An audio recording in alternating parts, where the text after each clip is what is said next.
Students, welcome to এডুহাব Bangla. আজকে যে বিষয়টা নিয়ে কথা বলবো সেটা একদম ব্যাকগ্রাউন্ডে তোমরা দেখতে পাচ্ছ লেখা রয়েছে সবুজ বিপ্লব বা গ্রিন রেভলিউশন। এই বিষয়টা নিয়ে আমরা কম বেশি মোটামুটি রাজ্য সরকারের পরীক্ষা বলো বা ডাব্লিউবিসিএস যে কোনো সেটা কেন্দ্র সরকারের পরীক্ষা, এসএসসির পরীক্ষা হোক বা যাই হোক, আমরা কিন্তু একটু পড়েছি। সাল বা কে করলেন, কে জনক, এগুলো আমরা জানি। কিন্তু তোমরা কি জানো এক্স্যাক্টলি কোন পরিস্থিতিতে, কি ইতিহাস বা কোন ঐতিহাসিক প্রেক্ষাপটের মধ্যে থেকে এই সবুজ বিপ্লব উঠে এসেছিল, বা কাদের কাদের মুখ্য ভূমিকা ছিল, বা কেনই বা এই সবুজ বিপ্লবের মতন একটা ব্যাপার সেই মুহূর্তে ভীষণই প্রয়োজনীয় হয়ে উঠেছিল? তাহলে তোমাদেরকে একটু গল্পটা বলি, শোনো। যখন ভারত স্বাধীন হয় তখন ভারতবর্ষের চিত্রটা না অনেকটা অন্যরকম ছিল। তার কারণ, যখন পরাধীন ভারতবর্ষের সেই বেশ কিছু বই থেকে, বরং তোমাদের কাছে একটা উদাহরণস্বরূপ বলতে পারি, দাদাভাই নওরোজির যে poverty and un-British rule of India বই, এই বইটাতে কিন্তু তিনি দেখিয়েছিলেন যে বেসিক্যালি ব্রিটিশরা ভারতের যে সম্পদ সেটাকে বহির্গমন করছে। মানেটা কি? মানে ভারত থেকে ভালো যা যা রয়েছে, সেটা সম্পদ হোক, সেটা অর্থ রোজগারের জিনিস হোক, সেটা কাঁচামাল হোক, সবটা তারা অনেক খুবই কম দামে কিন্তু নিজেদের দেশে গিয়ে নিজেদের দেশকে সমৃদ্ধ করছে, আর ভারতকে কিন্তু লিটারালি শোষণ করছে। ভারতের সম্পদ কিন্তু শেষ হয়ে যাচ্ছে, ভারতের অবস্থা খারাপ হয়ে যাচ্ছে। তো এই বিষয়টা কিন্তু স্বাধীনতার পরেও অব্যাহত ছিল, কারণ দীর্ঘ 200 বছরের ইংরেজদের সেই শোষণ ভারতকে কিন্তু তার ফল ভুগতে হয়েছিল স্বাধীনতার অনেকটা পরেও। ভারতবর্ষ যখন স্বাধীন হয় তখন গ্রোথ রেট কতটা ছিল জানো? পার্সেন্টেজের দিক থেকে আন্তর্জাতিকভাবে যে তালিকা বেরোয়, সেখানে যদি তুমি দেখো, খুব অদ্ভুতভাবে সেটা ছিল 0%। অর্থাৎ ভারতের কোনো গ্রোথই ছিল না, সেটা না শিল্প, না কৃষি, না কোনো একটা প্রপার দিকে, সবটাই কিন্তু থমকে ছিল। আর তার সঙ্গে ছিল ভারতবর্ষের যে বিপুল জনসংখ্যা, মানে প্রায় সেই সময় 35 কোটি জনসংখ্যা, তাদের পেট ভরানোর জন্য যথেষ্ট কৃষির কিন্তু ভালো ব্যবস্থা ছিল না। অর্থাৎ ফলন সেই সময়তে ছিল ভীষণই কম। এই বিষয়টা নিয়ে তৎকালীন প্রধানমন্ত্রী জওহরলাল নেহেরু, এটা না বললেই নয়, তিনি যথেষ্টই চিন্তিত হয়ে পড়েন, তিনি উদ্বিগ্ন হন, এবং এটাই স্বাভাবিক। তো তারপরে ধাপে ধাপে বেশ কিছু ঘটনা ঘটলো, তোমাদের সঙ্গে এক এক করে শেয়ার করি। তো আগে দেখে নাও এখানে কি বলছে সবুজ বিপ্লবের মুখ্য ব্যক্তি ডক্টর এম.এস. স্বামীনাথন, এবং সবুজ বিপ্লব কিন্তু তৃতীয় পঞ্চবার্ষিকী পরিকল্পনায় হচ্ছে। এবার আমরা এই বিষয়গুলো নিয়ে আলোচনা করব না। আমরা আজকে আলোচনা করব না এটার পেছনে ইতিহাস কি ছিল, বা ইতিহাস আমাদেরকে কি বলছে সেটা সম্পর্কে। প্রথমেই বলি যে কোন পঞ্চবার্ষিকী পরিকল্পনায় এই ঘটনাটা ঘটছে। তৃতীয় পঞ্চবার্ষিকী পরিকল্পনায়।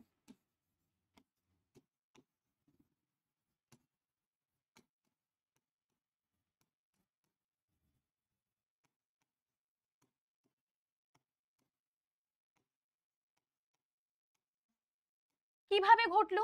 ভারত যখন স্বাধীন হয় তারপরে, যখন 1951 সাল থেকে পঞ্চবার্ষিকী পরিকল্পনাগুলো শুরু হচ্ছে প্ল্যানিং কমিশনের আন্ডারে, 1951 সালের সেই প্রথম পঞ্চবার্ষিকী পরিকল্পনাতে কিন্তু জওহরলাল নেহেরু বা বাকি সমস্ত নেতারা এটাই ডিসাইড করলেন যে এবার কৃষির ওপরেই প্রথম পঞ্চবার্ষিকী পরিকল্পনাতে আমাদের একটুখানি কনসেন্ট্রেট করা উচিত। তার কারণ ফলন বাড়াতে হবে, ফলন না বাড়লে এই 35 কোটি মানুষের জন্য যথেষ্ট খাদ্যের যোগান করা সম্ভব হবে না। প্রথম পঞ্চবার্ষিকী পরিকল্পনাতে কিন্তু প্রচুর পেস্টিসাইডস, সার ইত্যাদি কিন্তু দেওয়াও হয়েছিল, সরকার থেকে কিন্তু উদ্যোগ নিয়ে অনেক অল্প দামে কৃষকদের মধ্যে দেওয়াও হয়েছিল।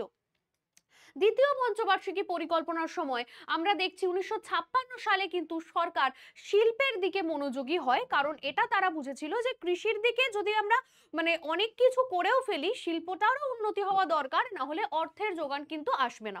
তো যখন দ্বিতীয় পঞ্চবার্ষিকী পরিকল্পনাতে শিল্পের দিকে জোর দেওয়া হলো, সেই সময়তে কিন্তু অনেক অঘটন ঘটে গেল। কি কি ঘটনা ঘটলো? এক তো আরো ফলনটা কমে যেতে লাগলো, তার কারণ তখন কিন্তু ভারতে সেই উন্নত প্রযুক্তিটা ছিল না, বা উন্নত সার বা ভালো উচ্চ ফলনশীল বীজ, এই বিষয়গুলোর ধারণা কিন্তু ছিল না, যার ফলে যে পুরনো পদ্ধতিতে চাষ হয়ে আসতো সেই জিনিসটাই চলতো। তো যখনই প্রথম পঞ্চবার্ষিকী পরিকল্পনা থেকে দ্বিতীয় পঞ্চবার্ষিকী পরিকল্পনাতে কনসেন্ট্রেশন কনসেন্ট্রেশনটা শিল্পে শিফট করে গেল না, তখনই কিন্তু আবারও সেই ফলনটা কমে গেল। কিন্তু হ্যাঁ, গ্রোথ কিন্তু একটু হলেও বেড়েছিল। গ্রোথ কতটা বেড়েছিল?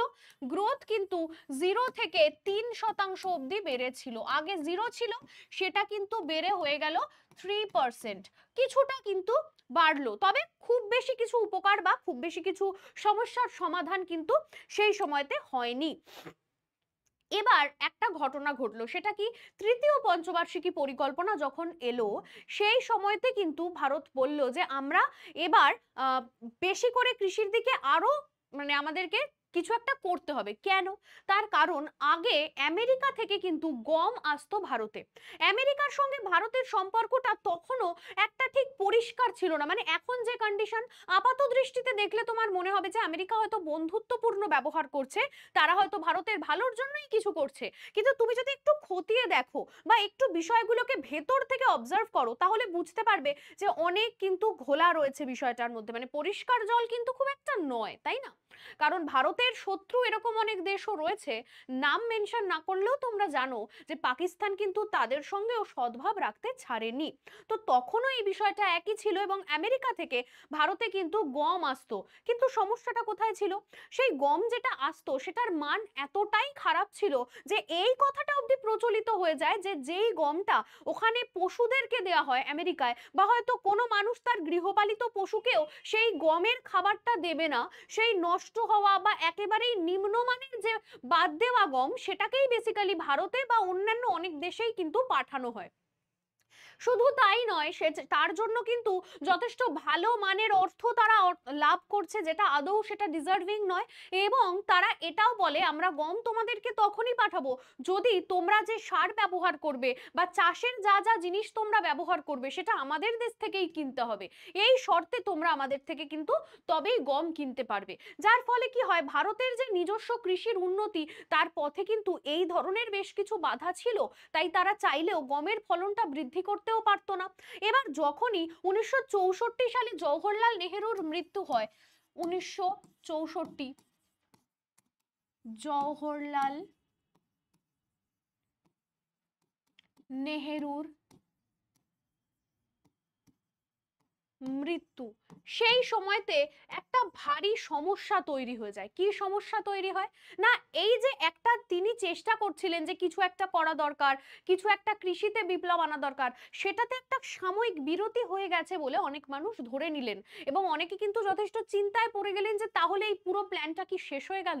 কিন্তু না, তারপরেই কিন্তু এলেন লাল বাহাদুর শাস্ত্রী, যিনিও একইভাবে কিন্তু যথেষ্ট উদ্যোগী হয়ে উঠলেন কৃষির উন্নতির ব্যাপারে। লাল বাহাদুর শাস্ত্রী তিনি কি করলেন? তিনিও কিন্তু এই বিষয়টাতেই কনসেন্ট্রেট করলেন এবং তৃতীয় পঞ্চবার্ষিকী পরিকল্পনা থেকে যে প্ল্যানিংটা শুরু হলো, সেটা কিন্তু আস্তে আস্তে আমরা দেখব ফলপ্রসূ হতে শুরু করে। আচ্ছা, সেই সময়তে কে মন্ত্রীদের মধ্যে কারা এই এই এই বিষয়টাতে ওনাকে হেল্প করেছিলেন? PM চিদাম্বরম বলে একজন ব্যক্তি,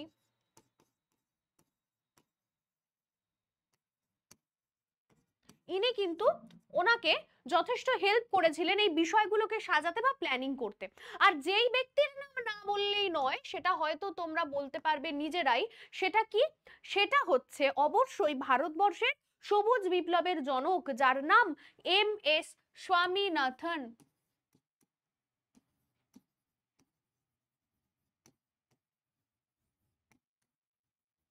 ইনি কি করেছিলেন?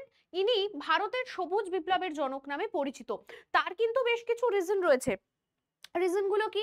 রিজন গুলো হচ্ছে তিনি বেসিক্যালি ছোটবেলা থেকেই যে খুব কৃষির বিষয় অনেক বেশি উৎসাহী ছিলেন সেটা কিন্তু নয়। তিনি কিন্তু চেয়েছিলেন ডাক্তারি পড়তে, ইভেন তার ফ্যামিলি থেকেও সেটা নাকি প্ল্যানিং দেওয়া হয়েছিল। কিন্তু তিনি বিভিন্ন কারণের জন্য 1943 সালে নাকি অনেক রকম, তো তখন আর্থসামাজিক পরিস্থিতিটা তো অন্যরকম ছিল, তো তার জন্য উনি অ্যাফেক্টেড হন এবং তিনি ডাক্তারি পড়েননি। তিনি কিন্তু এই রিসার্চ করা শুরু করেন কৃষি সম্পর্কেই। মানুষের যে অনাহারে মৃত্যু, মানুষের না খেতে পাওয়া, অর্থের দুর্দশা, কৃষির দুর্দশা দেখে তিনি বিচলিত হন এবং তিনি রিসার্চ করতে শুরু করেন এবং তিনি কোয়েম্বাটুরে গিয়ে কিন্তু পড়াশোনা করেন একটা ইউনিভার্সিটি থেকে, এবং কিভাবে ফলন বৃদ্ধি করা যায় সেটা নিয়ে কিন্তু তিনি অনেক রকম গবেষণার কাজ করতে শুরু করেন। অন্যদিকে আমরা জানি পুরো পৃথিবীর মধ্যে সবুজ বিপ্লবের জনক বলা হয় নরম্যান বোরলগ বলে একজন ব্যক্তিকে। নরম্যান বোরলগ, ইনি কিন্তু পুরো পৃথিবীর সবুজ বিপ্লবের জনক, এবং ইনি মেক্সিকোতে কিন্তু গিয়েছিলেন রিসার্চ করার জন্য যে ফলন কিভাবে বৃদ্ধি করা যায়। কারণ সেখানেও একই রকম সমস্যা ছিল যে মানে গমের বা অন্যান্য অনেক ফসলের ক্ষেত্রে কিন্তু ফলন কম বা মানুষের প্রয়োজনের তুলনায় কিন্তু যথেষ্ট যোগান নেই। তো এই যে সমস্যাটা, এই সমস্যাটা থেকে উদ্ধার করার জন্য নরম্যান বোরলগ যখন মেক্সিকো দিকে রিসার্চ করে বিভিন্ন উচ্চ ফলনশীল বীজ বা প্রযুক্তিগত পরিকাঠামোগত কিছু চেঞ্জেস এনেছিলেন, তখন সেখানের ফলন 6 টাইমস কিন্তু বৃদ্ধি পায়, অর্থাৎ 6 গুণ কিন্তু বৃদ্ধি পেয়ে যায় সেই মেক্সিকোর ফলন। এবং এই পুরো বিষয়টাকে কিন্তু নোটিস করলেন এই এম.এস. স্বামীনাথন। সালটা ছিল 1963 এবং মার্চ মাস। উনি কিন্তু ডেকে পাঠালেন নরম্যান বোরলগকে আমন্ত্রণ করে যে আপনি আমাদের দেশে আসুন, আমরাও চাইছি যুগান্তকারী কোনো একটা ঘটনা যাতে আমাদের দেশের এই যে দীর্ঘদিনের সমস্যা, কৃষিতে ফলন কম বা মানুষের অনাহারের মৃত্যু কিংবা প্রয়োজনীয় যতটা ফসল প্রয়োজন সেই ফসলের ফলনের অভাব, এই সমস্যা থেকে কিন্তু আমরা একটা মানে স্থায়ী সমাধান খুঁজছি। নরম্যান বোরলগ কিন্তু বেশ কিছুটা সময় সেখানে মেক্সিকো থেকে এবং অন্যান্য কাজ সমস্ত সেরে তিনি দেশে কিন্তু এসেছিলেন, এবং তিনি আমাদের ভারতবর্ষে এসে ভারতের জলবায়ু, ভারতের মাটি, ভারতের সবকিছু পরিকাঠামোকে ভালোভাবে দেখে শুনে বিচার করে তবেই তিনি ঠিক করেছিলেন ঠিকঠাক একটা রিপোর্ট উনি দেবেন। কারণ শুধুমাত্র কথার ভিত্তিতে কিন্তু উনি কিছু করতে চাননি। তো উনি ভারতে এলেন এবং এই 1963 সালের মার্চ মাস থেকে উনি কিন্তু চেষ্টা করলেন কি কি করা যেতে পারে সেগুলো নিয়ে প্ল্যানিং করতে, এবং সেই সময়তে তিনি বেশ কিছু উপায় বলে দিলেন। তিনি তার নিজের বাড়ির সামনে কিন্তু একটা জায়গাতে চাষও করে দেখালেন যে কিভাবে কি কি বৃদ্ধি পেতে পারে বা কি কি করা যেতে পারে।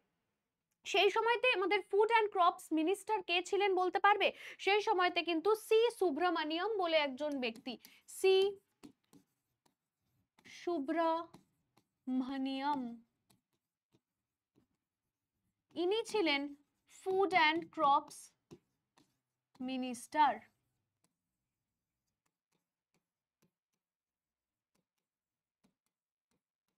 ইনি কি করলেন? ইনি কিন্তু সাহায্য করলেন যে যা যা প্রয়োজনীয় তিনি কিন্তু সেই রকম ব্যবস্থা করলেন। মানে সরকার থেকে এনার উদ্যোগে কিন্তু কৃষকদের মধ্যে প্রচুর হেল্প করা হলো। মানে কি ধরনের হেল্প করা হলো? এক তো তোমার রাসায়নিক সার দেওয়া হলো, মানে ফ্রিতে না হলেও অনেক অল্প দামে বা কিছু জায়গাতে ফ্রিতে।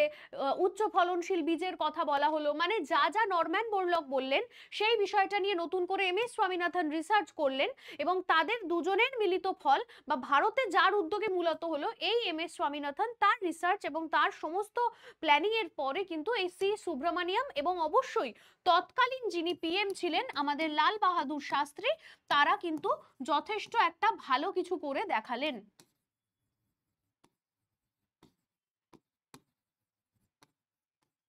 বলা হয় নবরাত্রির দিন নাকি লাল বাহাদুর শাস্ত্রী বলেছিলেন জয় জওয়ান জয় কিষান। কারণ তিনি এটা বুঝেছিলেন যে আমেরিকা যেটা করলো, যে মানে যে ফসলটা পাঠানোর কথা সেটা পাঠালো না, ভারতের কৃষির অবস্থা খুব বেশি ভালো নয় জানার পরেও, এখানে অনাহারে লোকেরা মরছে জানার পরেও কিন্তু তিনি দেখলেন যে আমেরিকা থেকে গমের যে পাঠানোর কথা সেটা পাঠানো হচ্ছে না। তখন তিনি বললেন যে পেটে কাপড় বেঁধে দরকার হয় নিজের জেদ বজায় রেখে আমরা কৃষকদের পাশে থাকবো, কৃষকদেরকে হার মানতে দেব না। জয় জওয়ান জয় কিষান আমরা দেখিয়ে দেব যে আমাদের ভারতের কৃষকরাই এমন একটা কিছু করে দেখাবে, আমাদের এই যে নতুন রিসার্চ করার যা যা বলা হলো সেইটাকে কাজে লাগিয়ে, যাতে অন্য কোনো দেশ থেকে আনতে হবে না আমাদের প্রয়োজনীয় ফসল, উপরন্তু আমরা যা ফসল ফলন করব সেই ফলন থেকে আমাদের নিজেদের যা পেট ভরা সেটার পরেও কিন্তু সেটা আমরা অন্য দেশেও পাঠাতে পারবো। এবং উনি কিন্তু ওনার কথা রেখেও ছিলেন, কারণ সেই সময় সত্যি ফলন অনেকটা বৃদ্ধি পেয়েছিল। এবং এই যে পঞ্চবার্ষিকী পরিকল্পনাগুলো তুমি তাহলে বুঝতেই পারছো 4 এবং 5 ইয়ার মানে 5th আর কি 5 ইয়ার প্ল্যানিং মানে চতুর্থ এবং পঞ্চম পঞ্চবার্ষিকী পরিকল্পনা, সেটাও কিন্তু কৃষির ওপরেই মনোসংযোগ করা হলো, যাতে এই বিষয়গুলোর কন্টিনিউইটিটা থাকে। মানে যে প্ল্যানিংটা হচ্ছে সেটা তো একদিনে পসিবল নয়, সেটা যাতে সত্যিই টানাভাবে কার্যকর করা যায়। তো এইভাবে কিন্তু আলটিমেটলি একটা সমস্যার সমাধান করার চেষ্টা করা হচ্ছিল, কিন্তু মাঝখানে আরো একটা সমস্যা এলো। সেটা কি? সেটা হচ্ছে এরপরে আবারও লাল বাহাদুর শাস্ত্রীর মৃত্যু হয়ে যায় হঠাৎ।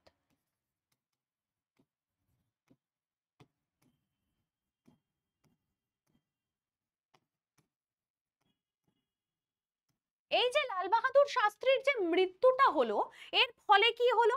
এর ফলে আবারও ভারতবাসী ভাবলো তাহলে কি যে ঘটনাটা ঘটছিল বা যে ফলন বৃদ্ধি হওয়ার ব্যাপারটা, সেটা কি তাহলে অচিরেই বন্ধ হয়ে যাবে? এটা কি খুবই অল্প সময়ের জন্য ছিল? কিন্তু সেটা হয়নি। তার কারণ তারপরেই এলেন আমাদের ইস্পাতের যে, মানে ইস্পাতের মতন শক্ত, তাকে বলা হয় না ইস্পাতের লেডি, যার নাম হচ্ছে ইন্দিরা গান্ধী। আমি এটা ব্র্যাকেটে লিখলাম কারণ ওনাকে এটা বলা হয়, ঠিক আছে? ইন্দিরা গান্ধী।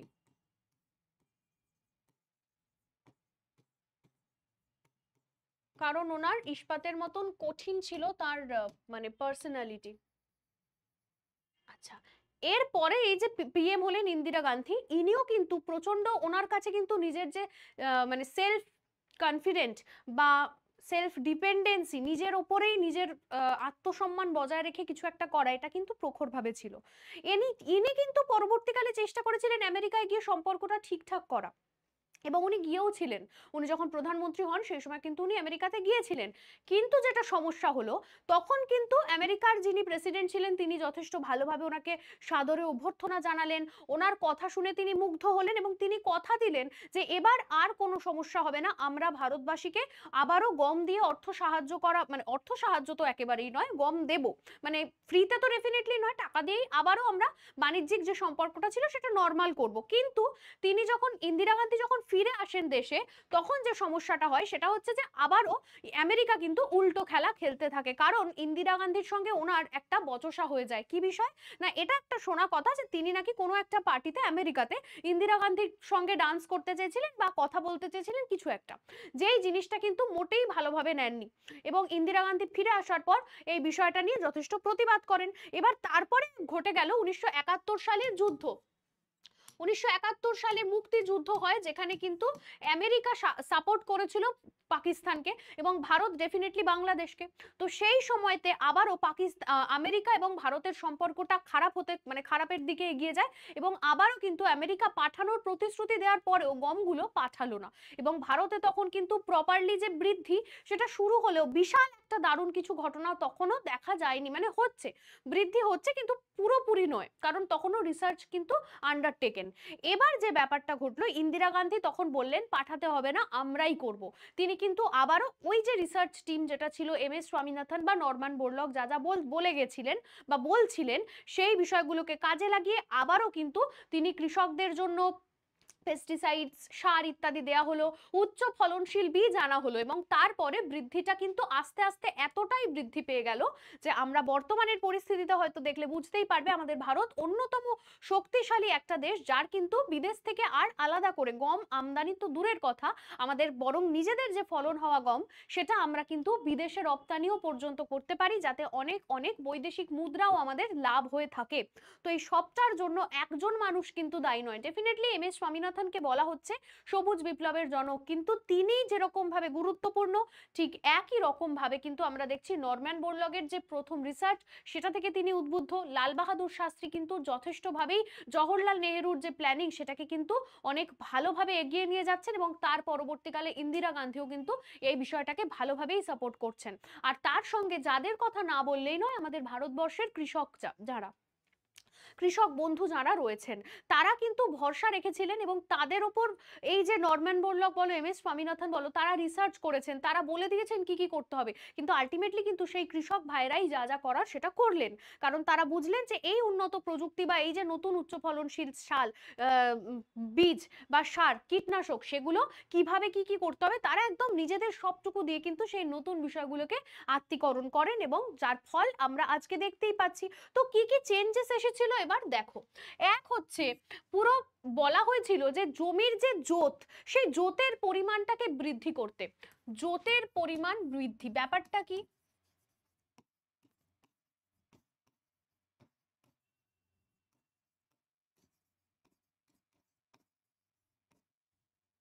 আগেকার দিনে কৃষকদের ধরো ৫টা ছেলে, তখন কৃষক কিন্তু নিজের জমিটাকে ৫ ভাগে ভাগ করে দিত এবং সেই ৫টা ভাই কেউ হয়তো ডাল, কেউ হয়তো গম, কেউ হয়তো ধান চাষ করতে লাগলো আলাদা আলাদা ভাবে। কিন্তু বলা হলো সবুজ বিপ্লবের সময়তে যে তোমরা এই ছোট ছোট আল দিয়ে যে জমিগুলোকে ভাগ করা, সেই আলগুলোকে কেটে দাও এবং জমিটা একটাই থাকবে, বড় জমিতে একসাথে চাষ করা হবে। এটা যখনই করা হলো সেটাকেই বলা হয় জোতের পরিমাণ বৃদ্ধি, মানে এক একটা ছোট ছোট জমিকে বৃদ্ধি করে একটা বড় জোত তৈরি করা, যার মধ্যে কিন্তু ফলনটা অনেক ভালো হবে, কারণ তাতে ট্রাক্টর চলবে, তখন আর গরু বা বাছুর বা বলদ মানে গরু দিয়ে আর কি যে লাঙল করানোর যে ব্যাপারটা, সেটা বন্ধ করা হলো, নতুন পদ্ধতিতে চাষ করার কথা বলা হলো। যার ফলে কি হলো, জোতের পরিমাণ বৃদ্ধি এবং সেটা খুব ভালো কার্যকরী হলো। তারপরে কি, আর তো না বললেই নয় যে উচ্চ ফলনশীল বীজ,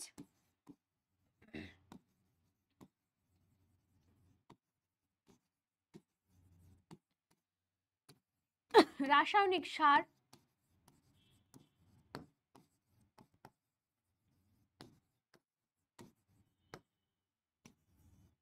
কীটনাশক,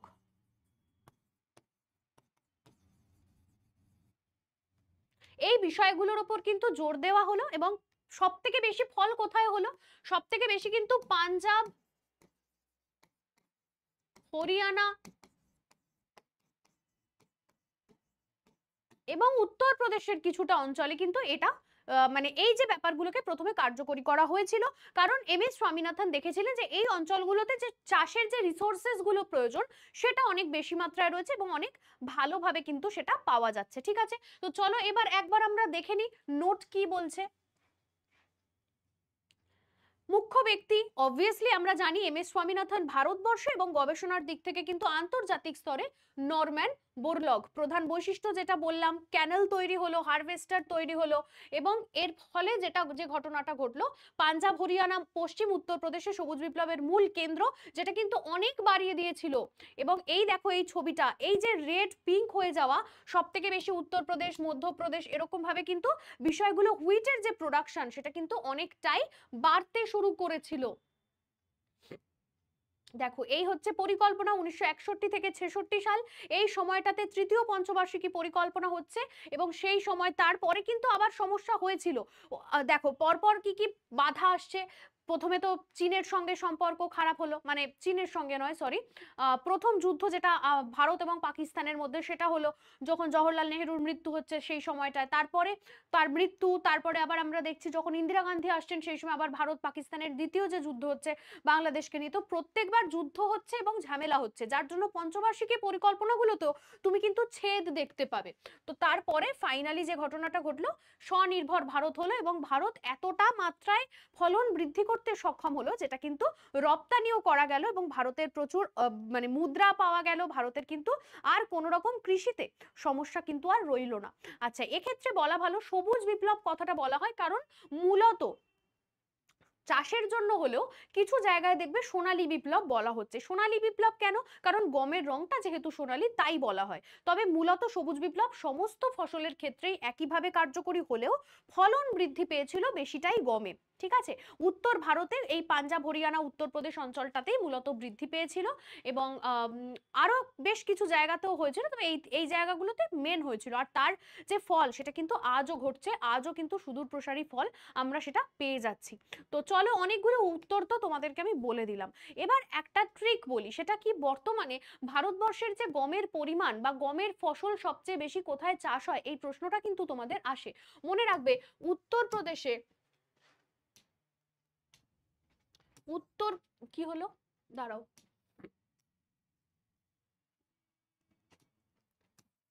উত্তরপ্রদেশে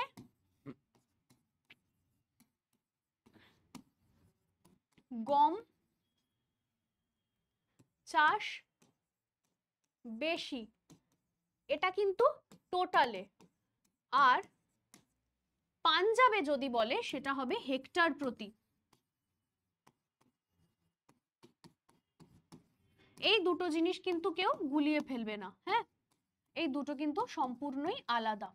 মানে প্রত্যেক হেক্টরে বেশি হচ্ছে পাঞ্জাবে, কিন্তু টোটাল তুমি যদি দেখো সেটা কিন্তু উত্তরপ্রদেশে। উত্তরপ্রদেশে একটা জমি থেকে যতটা পাওয়া যায় পাঞ্জাবে তার থেকে বেশি পাওয়া যায়, কিন্তু যেহেতু উত্তরপ্রদেশের জমিগুলো থেকে পার জমি কম পাওয়া যায় কিন্তু টোটাল জমি বেশি, তাই টোটাল উৎপাদনটাও কিন্তু বেশি গমের ক্ষেত্রে। এবং বর্তমানের এটা যা ঘটনা সেটার পরিপ্রেক্ষিতে বললাম।